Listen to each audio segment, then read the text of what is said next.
रीतिकाल का समय है 1650 से 1850। 1650 ईस्वी से 1850 ईस्वी।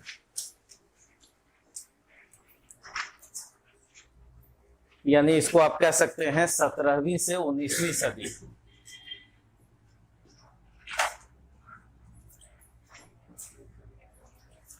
सोलह सौ पचास से 1850 ईस्वी, 17वीं से 19वीं सदी। कितने वर्ष हो गए? 200 वर्ष। 200 वर्ष। भक्ति आंदोलन कितने वर्ष थे? 300 वर्ष। 1350 ईस्वी से 1650, और ये समय है 1650 से 1850 ईस्वी। ये रीति का मतलब क्या है? और दूसरा काल है। काल का मतलब समय से है, और समय आपने जाना 1650 से 1850 ईस्वी। और रीति का क्या मतलब है, इसको समझेंगे। रीति का क्या मतलब है? परंपरा। रीति रिवाज आपने सुना होगा। रीति मतलब परंपरा। रीति मतलब पद्धति। रीति मतलब तरीका। रीति का मतलब रिवाज। रीति का मतलब सिस्टम। रीति रिवाज। रीति का मतलब पद्धति से है। रीति का मतलब परंपरा से है। आपने सुना होगा रघुकुल रीत सदा चली आई, है ना? तो रीति का मतलब क्या हुआ? परंपरा से। रीति का मतलब पद्धति से। रीति का मतलब तरीका है। रीति का मतलब रिवाज है, एक सिस्टम है। और काल का मतलब है समय, और समय क्या है? 1650 से 1850 ईस्वी के बीच। यानी 200 वर्षों में एक निश्चित कोई परंपरा विकसित हुई। इन 200 वर्षों में एक परंपरा विकसित हुई। और ये समय कहां से है? शाहजहां से लेकर के बहादुर शाह जफर सेकंड तक। अगर पॉलिटिकल आंखों से देखेंगे आप, तो ये शाहजहां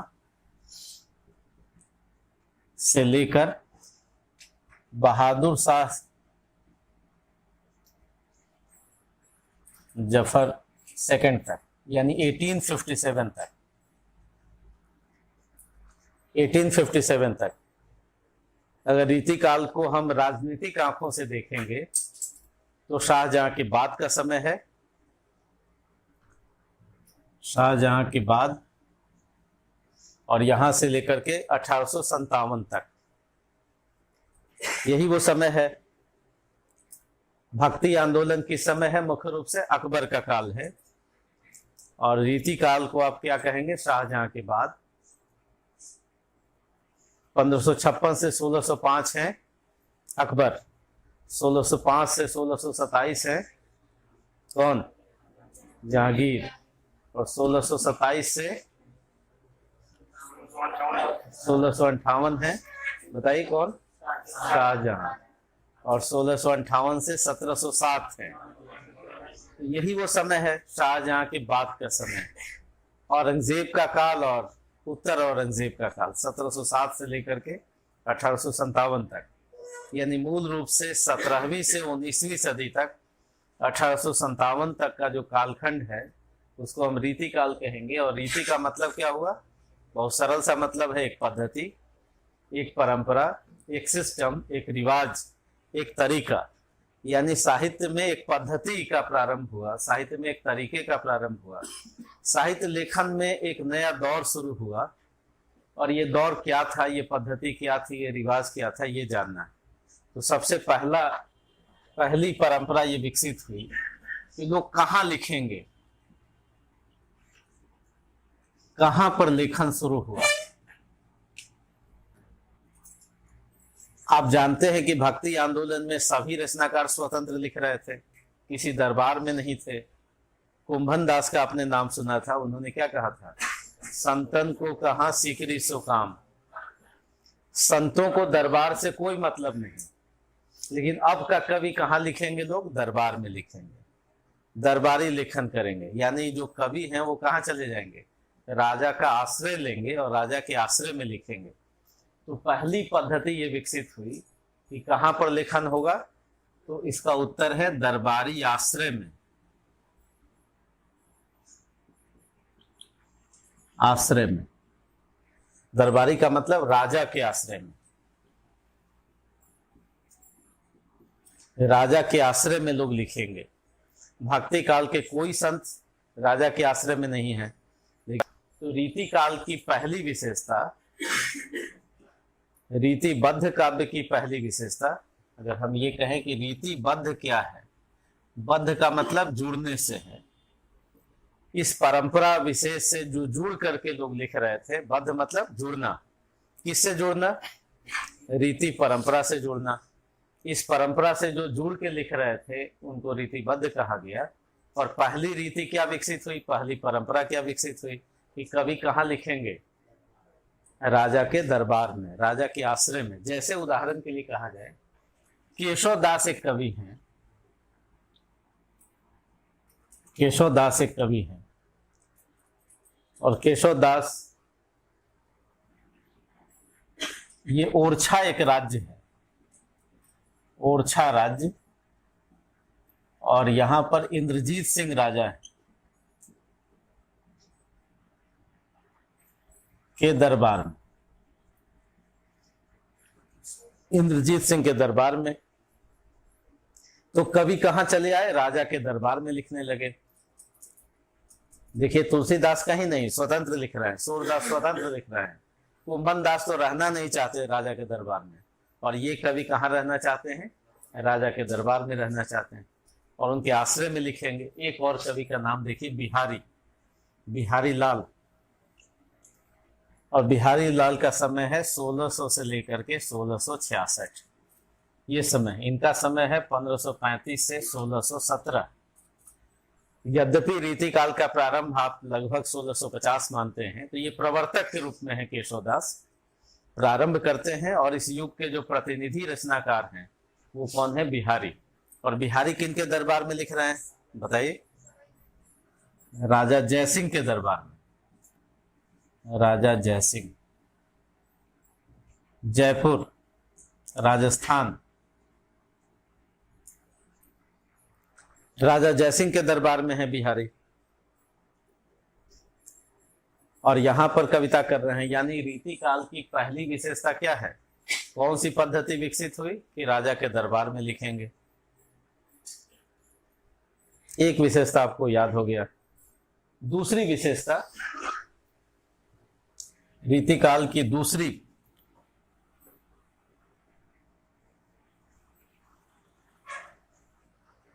रीति काल में एक दूसरा सिस्टम हुआ कि भाई ठीक है, राजा के दरबार में लिखें। क्यों लिखेंगे? तो दूसरा है क्यों लिखा, क्यों, उद्देश्य क्या है लिखने का, क्यों कविता करना? तो दूसरा उद्देश्य विकसित हुआ कि हम पैसा कमाने के लिए, मुद्रा अर्जन,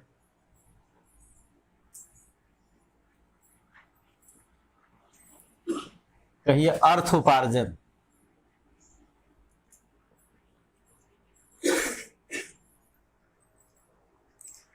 तो रीति काल की पहली विशेषता है कि कहां पर लेखन होगा? राजा के आश्रय में होगा। क्यों लिखा जाएगा? धन कमाने के लिए, मुद्रा अर्जन के लिए, अर्थ उपार्जन के लिए। और राजा के आश्रय में लिखेंगे। और कौन लिखने वाले लोग होंगे? दरबारी कवि होंगे। नहीं तो कौन है लिखने वाले? दरबारी कवि लिख रहे हैं। ये सब कैसे हैं? दरबारी कवि, दरबारी कवि। बिहारी राजा जयसिंह के दरबार में है, केशवदास ओरछा के इंद्रजीत सिंह के दरबार में है। तो ऐसे एक पद्धति विकसित हो गई, एक परंपरा विकसित हो गया कि दरबार में लिखेंगे। और क्यों लिखेंगे? पैसा कमाने के लिए लिखेंगे, अर्थ उपार्जन के लिए लिखेंगे। और तीसरा है, क्या लिखने से पैसा मिलेगा? क्या विषय, कौन सा विषय लिखेंगे कि हमको पैसा मिलेगा? जो राजा चाहेगा। भाई जिसका आप खाएंगे उसका गाएंगे भी नहीं। तो राजा के यहाँ आश्रय में लिखेंगे तो राजा जो चाहता है वही लिखना होगा। यानी विषय क्या होगा? श्रृंगार। श्रृंगार विषय क्या होगा? नायिका भेद। नायिका भेद का मतलब है नायिका कितने तरह की होती है। भेद मतलब प्रकार, काइंड, कितने प्रकार की होती है। फिर उस नायिका का हम नक्सिक वर्णन करेंगे। नक्सिक वर्णन का मतलब है पैर के नाखून से लेकर सिर तक दैहिक चित्रण करना, यानी दैहिक अंगों का चित्रण करना।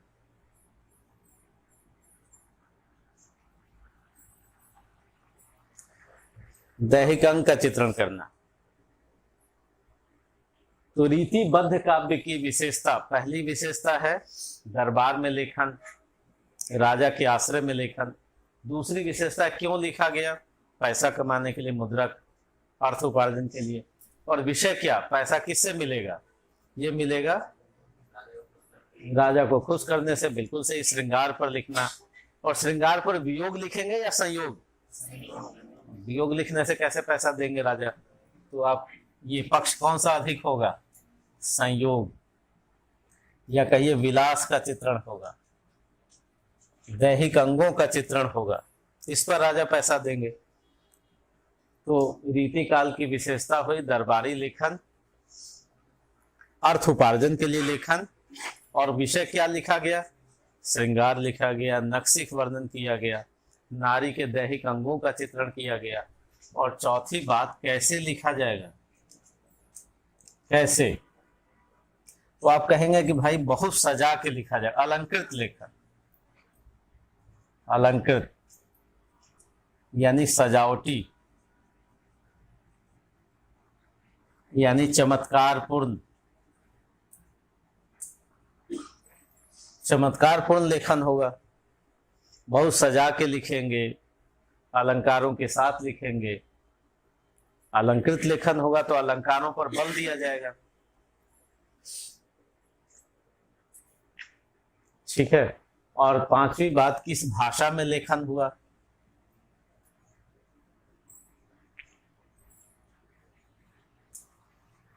किस भाषा में? तो इसके लिए भाषा कौन सी उपयुक्त थी? ब्रज भाषा। ब्रज भाषा।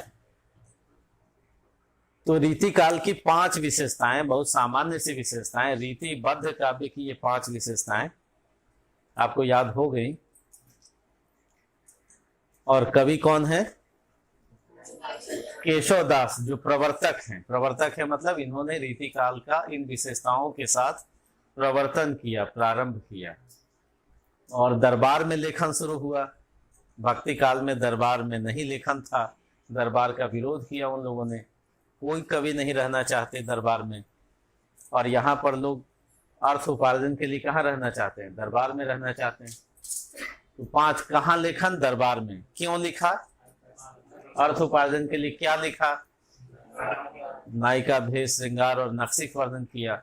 और कैसे लिखा? अलंकृत करके लिखा। और किस भाषा में लिखा? ब्रज भाषा में। तो ये 5 विशेषता याद हो गई आपको। नोट कीजिए। रीति काल 1650 से 1850। रीतिबद्ध में 2 धाराएं। एक को कहा गया रीति सिद्ध, जिसमें बिहारी हैं, और ये रीतिबद्ध है। रीतिबद्ध में एक तो कर रहे थे आचार्य का काम, जिसको लक्षण ग्रंथ कहते थे। जो लक्षण ग्रंथ लिखते थे उनको आचार्य कहा जाता था। तो आपसे कोई पूछे कि लक्षण रीतिबद्ध की विशेषता बताइए, तो ये कितनी विशेषता हुई? 5 विशेषता। और छठी विशेषता हुई लक्षण ग्रंथ, 6 विशेषता। रीतिबद्ध की 5 विशेषताएं। रीति सिद्ध की 5 विशेषताएं कौन कौन सी? कहां पर लिखना? कौन सी रीति? रीति ये थी कि दरबार में लिखेंगे। और क्यों लिखा गया? अर्थ उपार्जन के लिए लिखा गया, पैसे के लिए। क्या लिखा गया? विषय कौन? श्रृंगार और नक्सिक वर्णन। कैसे लिखा गया? सजा कर लिखा गया, क्योंकि ज्यादा जो सजाएंगे उनको ज्यादा पैसा मिलेगा। ठीक है। अलंकरण करेंगे। और किस भाषा में लिखा गया?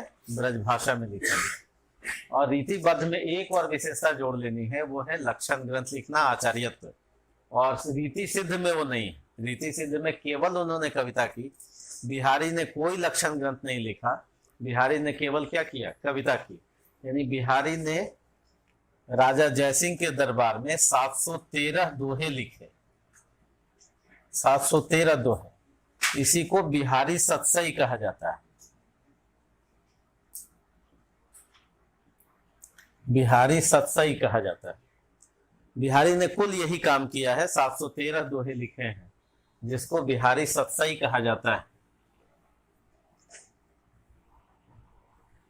और इस बिहारी सतसई में आपके कोर्स में कितने दोहे हैं, 100 दोहे, जो आपको आज नोट्स में मिले होंगे, 100 दोहे, और उनके अर्थ के साथ, उनकी व्याख्या के साथ। तो ये इसी में 100 दोहे। इस वर्ष आपके एग्जाम में ये पूछा गया था, बिहारी सतसई से एक दोहा व्याख्या के लिए। अब जरा कुछ उदाहरण देखते हैं कि दरबार में लेखन 700, सत मतलब सात, सई मतलब 100, तो सतसई लिखने की परंपरा थी, 700 लिखने की परंपरा थी। तो ये 713 दोहे हैं जिसको सतसई कहा जाता है। और ये परंपरा संस्कृत से चली आ रही थी। इस परंपरा का निर्वाह इन्होंने भी किया है। एक आध कुछ कविता देखते हैं। भूप से लसत कवि, कवि से लसत भूप। कुछ कविताएं, भूप से मतलब राजा से कवि प्रतिष्ठित होते, और कवि से राजा। दरबारी लेखन, दरबार में लेखन।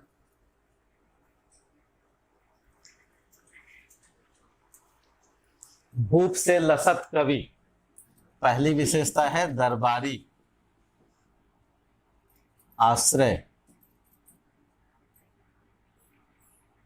भूप से लसत कवि, राजा से प्रतिष्ठित होते कवि, और कवि से राजा। राजा जयसिंह कहते कि मेरे यहाँ बिहारी जैसे प्रतिभावान कवि, और बिहारी कहते कि हम तो राजा जयसिंह के यहाँ काम करते हैं। दोनों एक दूसरे को क्या करते हैं, जैसे आप कहते हैं भाई इस कंपनी में काम करते हैं, और कंपनी वाले कहें कि भाई मेरे यहाँ ये व्यक्ति सीईओ है ना। अब दूसरा ज्यादा सैलरी देगा तो आदमी स्विच कर जाएगा। तो ये लोग भी ऐसा ही करते थे, है ना। जो दूसरा राजा अगर ज्यादा मुद्रा देगा तो वहां पर ये चले जाते। तो उद्देश्य क्या था इनका, अर्थ उपार्जन, मुद्रा अर्जन। तो दरबारी आश्रय, और उसके लिए कविता लिखा भूप से लसत कवि। दूसरा इनकी विशेषता थी भाई मुद्रा उपार्जन, मुद्रा उपार्जन, अर्थ उपार्जन। और देखिए एक कवि क्या कह रहे हैं ना, मनुज रूप है अवतरियो, अगर मनुष्य के रूप में अवतरण हुआ है, जन्म हुआ है, तो 3 वस्तु को जो 3 वस्तु चाहिए। क्या चाहिए, द्रव्य उपार्जन, हरि भजन जोड़ लिया है उसमें, अरु कामिनी संग भोग, और किसमें है, श्रृंगार में लग जाना।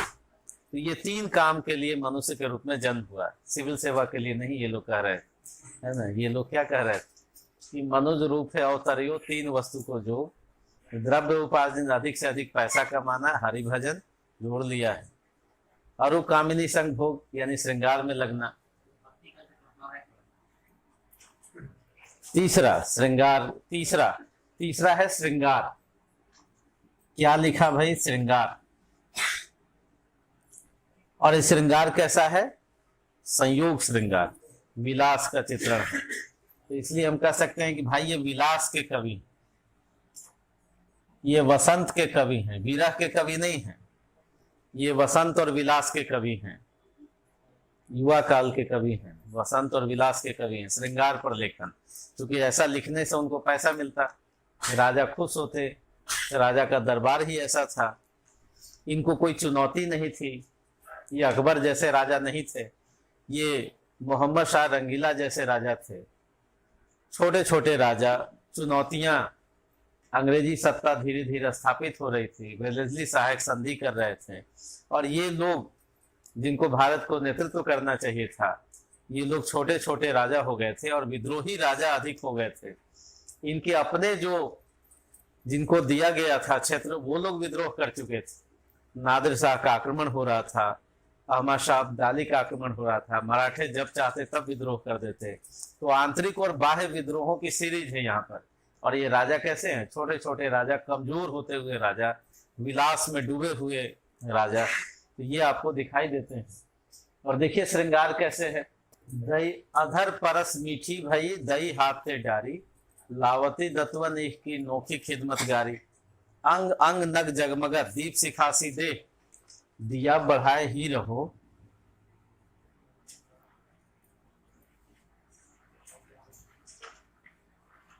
बड़ो उजेरोगे।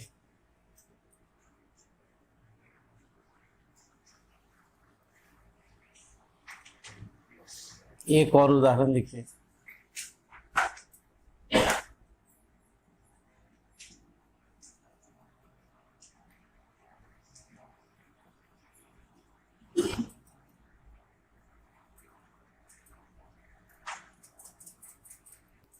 केशव केसन यश करी, जस अरिहु न कराही।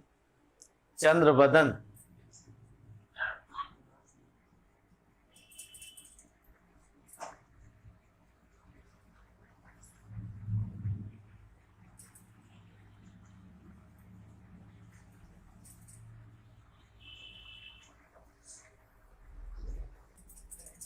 देखिए, अधर परस मीठी भई दही हाथ से डारी, लावती दतवन एक की नोखी खिदमतगारी।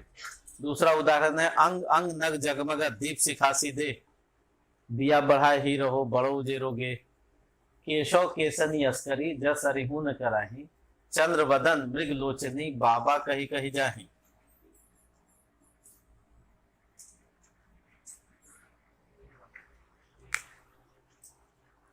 जरा तीनों का अर्थ समझिए। तो आपको एक एक उदाहरण याद रखना है।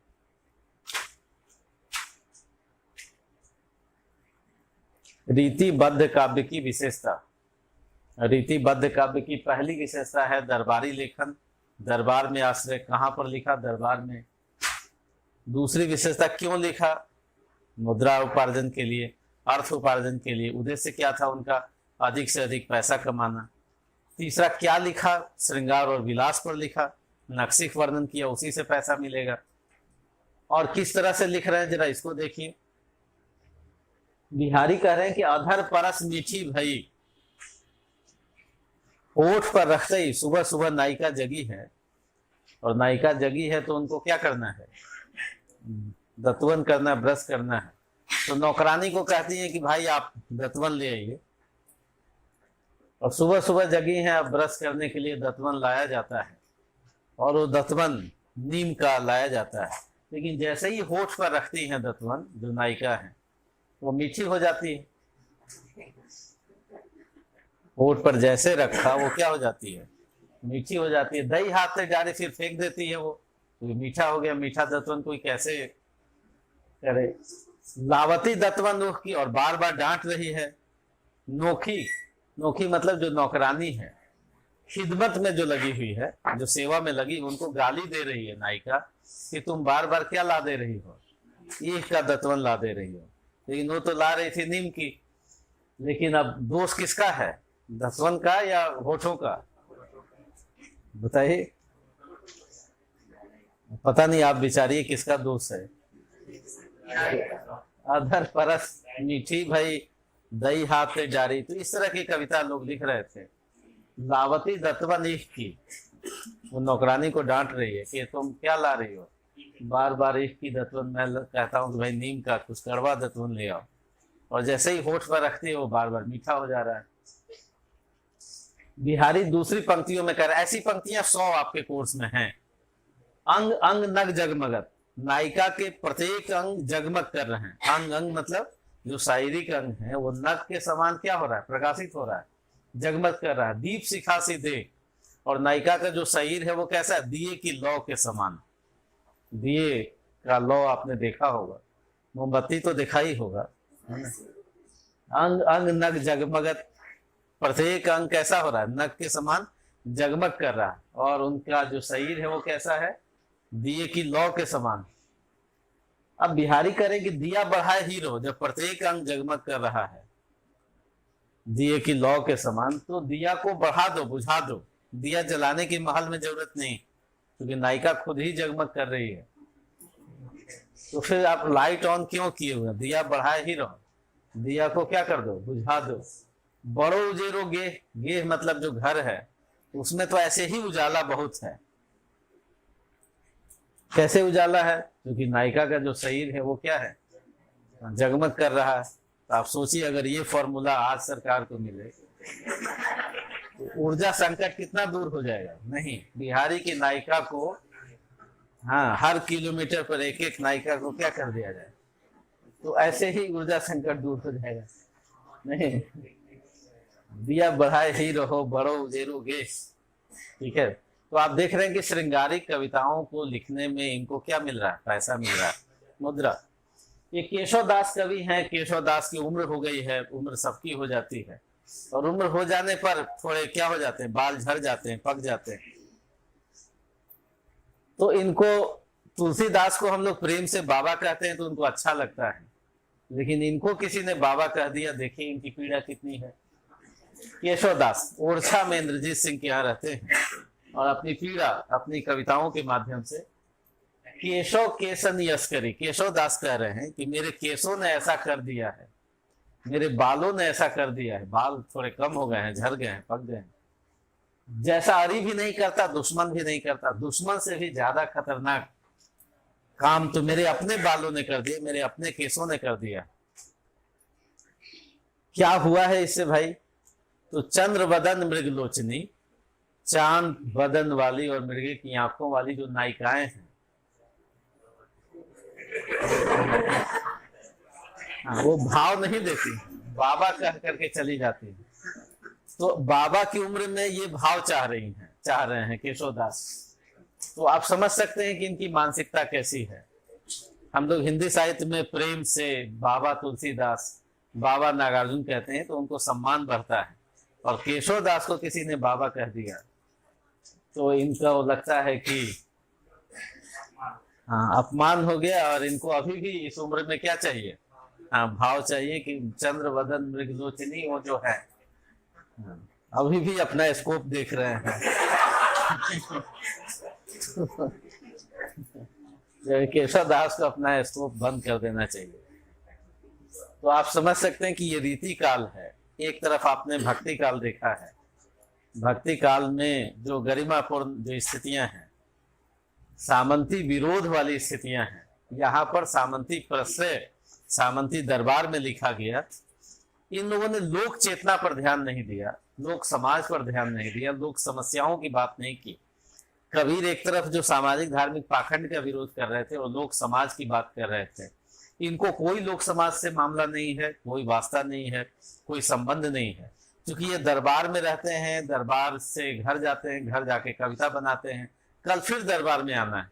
तो कविता इनके यहाँ बनाई नहीं जाती। कविता ये जैसे लगता है शब्दों का जोड़ तोड़ करते हैं, शब्दों का प्रबंधन करते हैं, चमत्कार पैदा करने की कोशिश करते हैं, अलंकरण पैदा करने की कोशिश करते हैं। और इनका जो मूल उद्देश्य है वो क्या है? मूल उद्देश्य है मुद्रा उपार्जन। तो श्रृंगार पर लेखन हुआ। चौथी विशेषता है अलंकरण। अलंकरण मतलब सजा के लिखना। अलंकरण, पूछिए जी, पूछिए। दिया बढ़ाना मुहावरा है ना, मतलब बुझा देना। जैसे आपने सुना होगा कि दुकान बढ़ा दो, रात हो गया, सुना होगा ये, है ना। तो बढ़ाना मतलब बंद करना, क्लोज करना, है ना। आपने बिजनेसमैन को सुना होगा कि दुकान अब क्या करो, रात हो गई, अब हाँ, अब 9 बज गया, 10 बज गया, अब दुकान बढ़ाओ, घर चलो। बढ़ाओ मतलब सुना या नहीं सुना है? तो दिया बढ़ाए ही रहो मतलब दिया को क्या करो, बुझा दो। क्यों बुझा दो? क्योंकि ऐसे ही उजाला बहुत है। अलंकरण, अलंकरण मतलब सजा के लिखना। तो सजाता कब है आदमी? सजाता जब अनावश्यक सजावट हो। तो इसका मतलब क्या है? जैसे मान लो कोई प्रश्न आपको नहीं आ रहा है और आपको लिखना अनिवार्य है, तो आप भी क्या करते हैं? सजाते हैं। नहीं, ऐसा गोल गोल घुमाते हैं कि परीक्षा को भी नहीं समझ में आता। तब 10 अंक का सवाल है और आपको नहीं आ रहा है या कम आ रहा है, तो आप भी क्या करते हैं? शब्दों का महिमा मंडन करते हैं। तो इनके पास भी अलंकरण क्यों है? इसलिए कि विषय कम है, विषय सीमित है और अनुभव भी सीमित है। अनुभव भी सीमित, विषय सीमित का मतलब इनके पास श्रृंगार ही तो विषय है, नायिका भेद ही तो विषय है। संयोग की बात कर लेंगे, इनके पास कोई बहुत बड़ा व्यापक विषय नहीं है, जैसे सूरदास के पास है, तुलसी के पास है।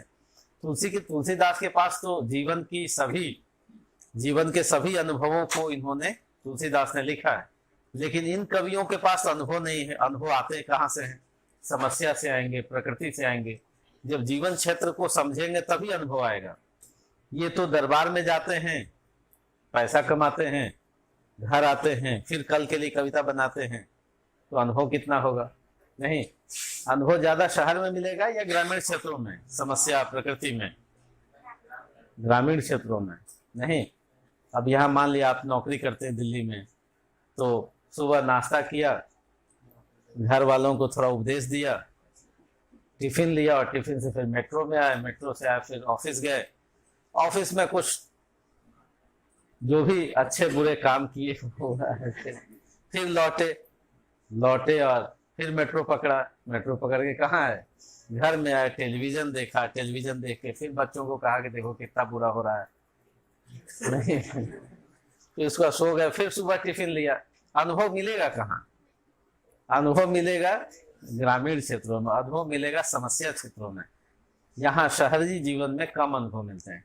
इन लोगों के पास, कवियों को भी कम अनुभव था, क्योंकि दरबार से घर और घर से दरबार, जीवन और समस्याओं से जब व्यक्ति जुड़ता है तब जाकर के अनुभव मिलता है। तुलसीदास के पास अनुभव है। तो अलंकरण, और इसलिए केशवदास कहते हैं कि भाई अलंकरण जरूरी, आवश्यक है। यानी इन्होंने कहा कि यद्यपि सुजाति सुलक्षणी सुभरन सरस सुवृत भूषण बिनु न विराजहि कविता वनिता मित। तो आप दूसरी दो पंक्ति लिखिए, भूषण बिनु न विराजहि। भूषण मतलब गहने के बगैर अच्छा नहीं लगता। भूषण बिनु न विराजहि, विराजहि मतलब सुंदर लगता। भूषण बिनु न विराजहि कविता वनिता मित।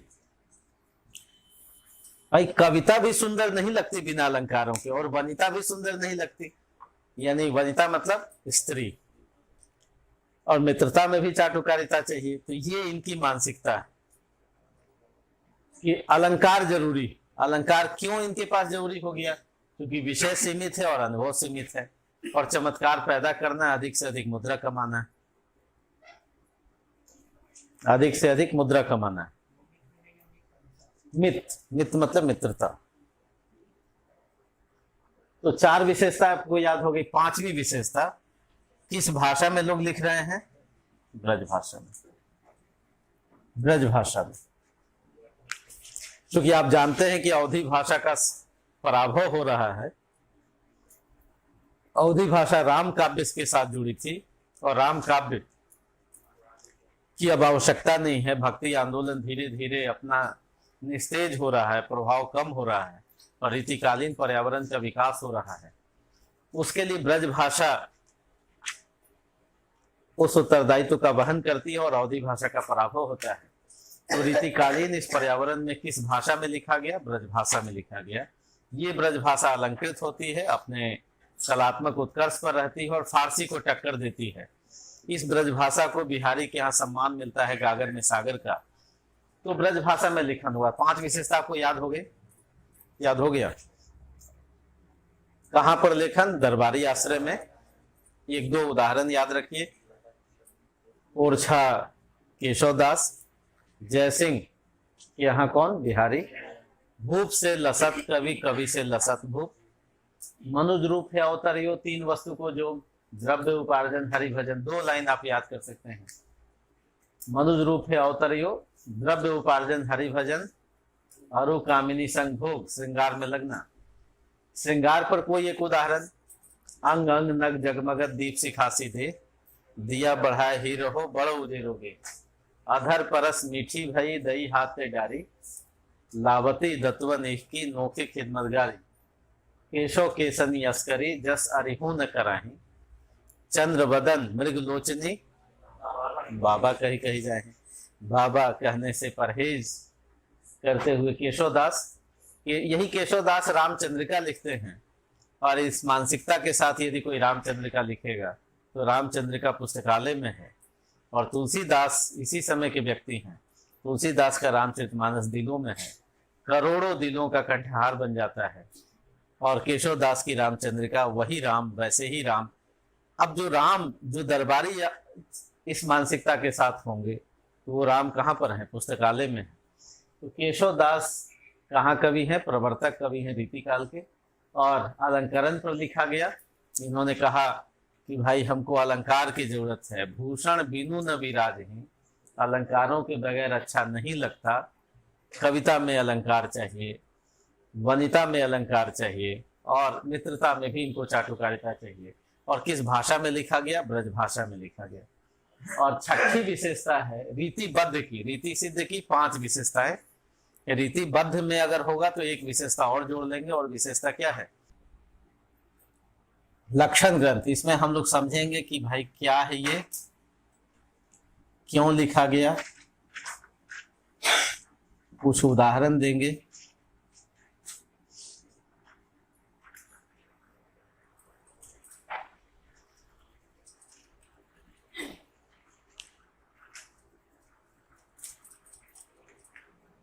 और लक्षण ग्रंथ, ग्रंथ का मतलब क्या हुआ? पुस्तक जो काव्य शास्त्र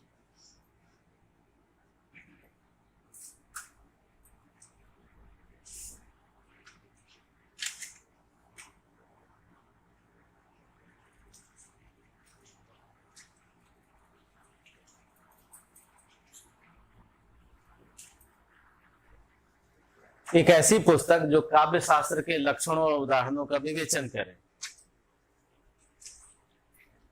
लक्षण ग्रंथ किसे कहेंगे? क्या है लक्षण ग्रंथ? एक ऐसा ग्रंथ, एक ऐसी पुस्तक जो काव्य शास्त्र के लक्षणों का विवेचन करे। जैसे रस है काव्य शास्त्र का लक्षण, जैसे अलंकार है काव्य शास्त्र का लक्षण। तो ऐसे इस पर जो लिखा गया, जैसे लिखा गया रसिक प्रिया,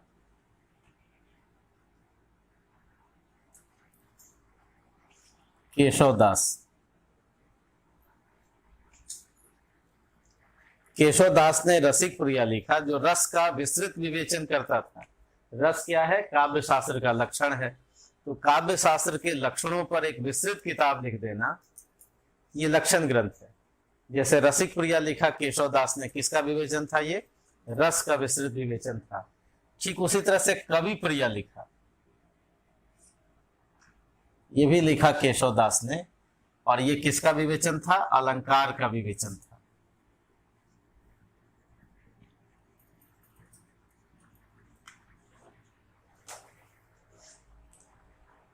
तो लक्षण ग्रंथ का क्या मतलब हुआ?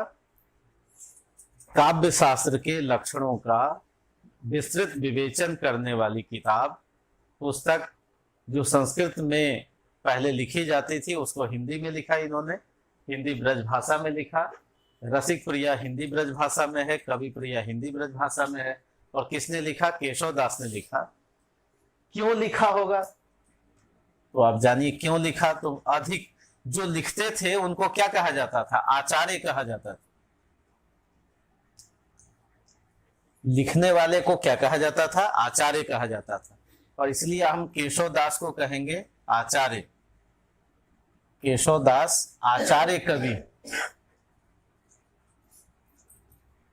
आचार्य क्यों है? चूंकि लक्षण ग्रंथ लिखा। कवि क्यों है? चूंकि कविता की। तो इनको हम क्या कहेंगे? इन्होंने लक्षण ग्रंथ भी लिखा और कविता भी की, तो इनको हम कहते हैं आचार्य कवि। यानी जो लक्षण ग्रंथ लिखते थे उनकी उपाधि क्या थी? आचार्य कवि, आचार्य माने जाते थे। तो क्यों लोग लिखते थे? तो पहला कारण था कि अधिक मुद्रा कमाने के लिए, अधिक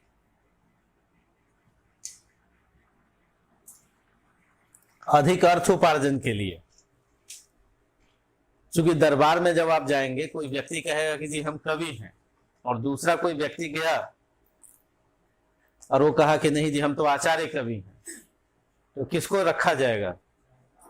कोई ग्रेजुएट जाएगा कोई नौकरी मांगने, कोई कहेगा कि नहीं जी हम तो पोस्ट ग्रेजुएट हैं, और कोई कहेगा कि नहीं जी हम पीजी ही नहीं है, हमने क्या किया है? पीएचडी किया है, और मेरे नाम के आगे क्या लगा हुआ है? डॉक्टर लगा हुआ है ना। तो किसको ज्यादा तरजीह दी जाएगी? है ना, डॉक्टर जो है। तो यानी जो आचार्य कवि होते थे उनको क्या मिलता था? इसकी संभावना रहती थी कि उसको ज्यादा मुद्रा मिले, और दूसरा प्रतिष्ठा भी मिले, अधिक प्रतिष्ठा। इसलिए लोग आचार्य का काम करते थे, लक्षण ग्रंथ लिखते थे, क्योंकि पदवी मिल जाती थी आचार्य की, अधिक प्रतिष्ठा मिलेगा। और तीसरा, ये जो लक्षण ग्रंथ था, काव्य शास्त्र का ज्ञान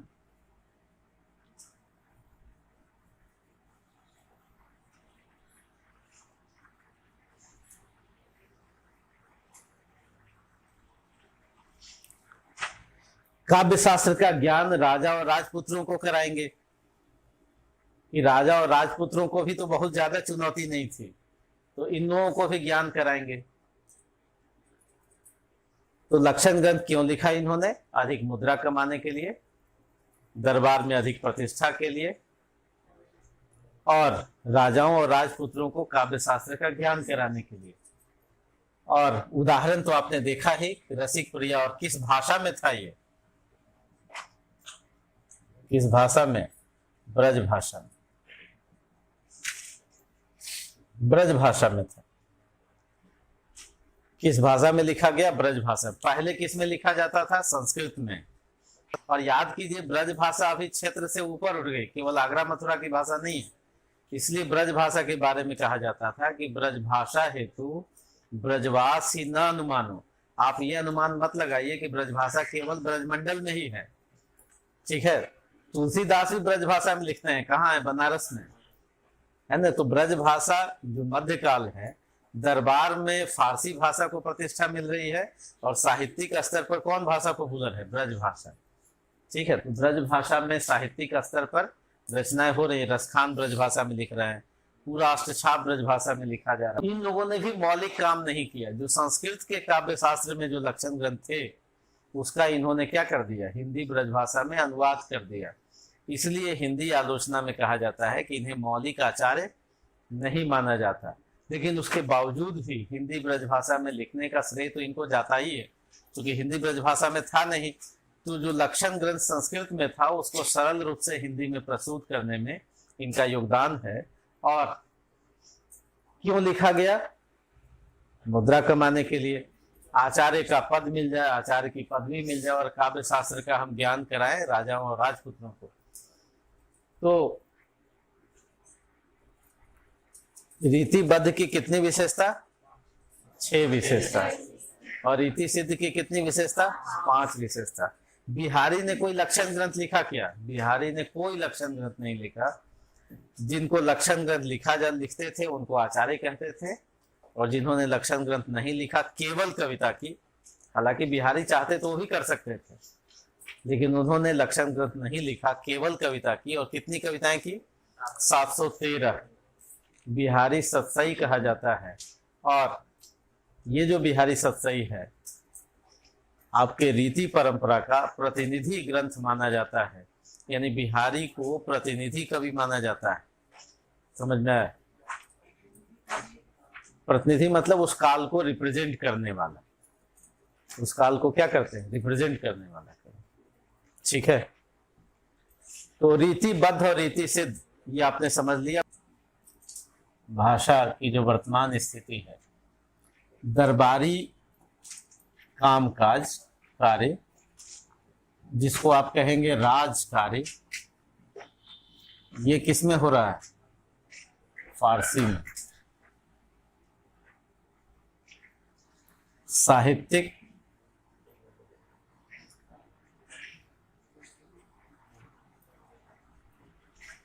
ये मूल रूप से किस में हो रहा है? ब्रज भाषा में। और जो पठन पाठन है, पठन पाठन है, वो किस में हो रहा है? संस्कृत में। भारत में ये स्थितियां कमजोर रही है। और संपर्क भाषा किस में है? जो हिंदी और हिंदी की जो बोलियां हैं, हिंदी की बोलियां हैं। लेकिन अभी सरकारी कामकाज किस में होता है? अंग्रेजी में नहीं। आप जब IAS बन जाएंगे तो किस भाषा में काम करेंगे? अंग्रेजी भाषा में होरी के लिए काम करेंगे। नहीं, यही काम करेंगे, ठीक है। और साहित्यिक स्तर पर लेखन किसमें हो रहा था? ब्रजभाषा में हो रहा था। तो ये स्थितियां थी। लेकिन ये जो ब्रजभाषा थी इस समय क्या कमा रही थी? मुद्रा। ये मुद्रा अर्जन से जुड़ गई। अगर आज आपकी हिंदी मुद्रा अर्जन से जुड़ जाए तो क्या होगा?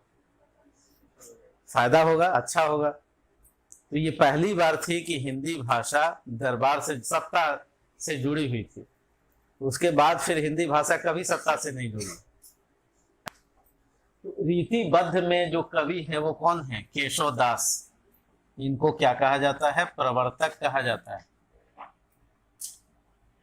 रीति काल के प्रवर्तक कौन है? केशव दास।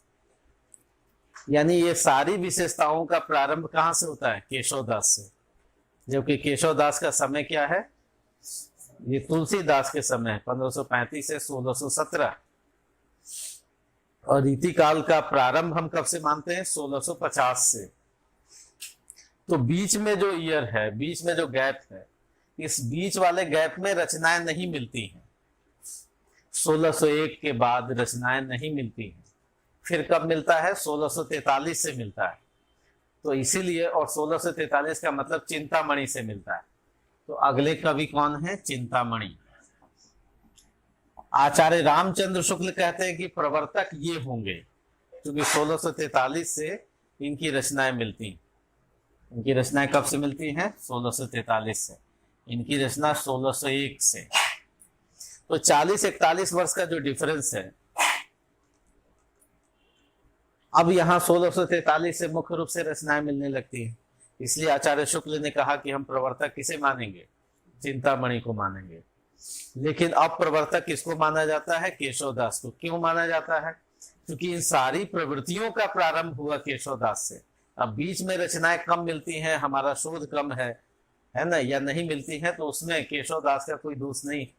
यानी जहां से प्रवर्तन हुआ, जहां से प्रारंभ हुआ, तो केशवदास को प्रवर्तक मानते हैं। आचार्य शुक्ल किसको मानते हैं? चिंतामणि को। ठीक है। इसके बाद कई सारे लोग हैं, पद्माकर हैं, देव हैं, भिखारी दास है, और सबसे लास्ट में है प्रताप शाही। ये अंतिम है, ये पहले है, और ये है अंतिम। अंतिम रचनाकार कौन है? प्रताप शाही। तो ये रीतिबद्ध लोग।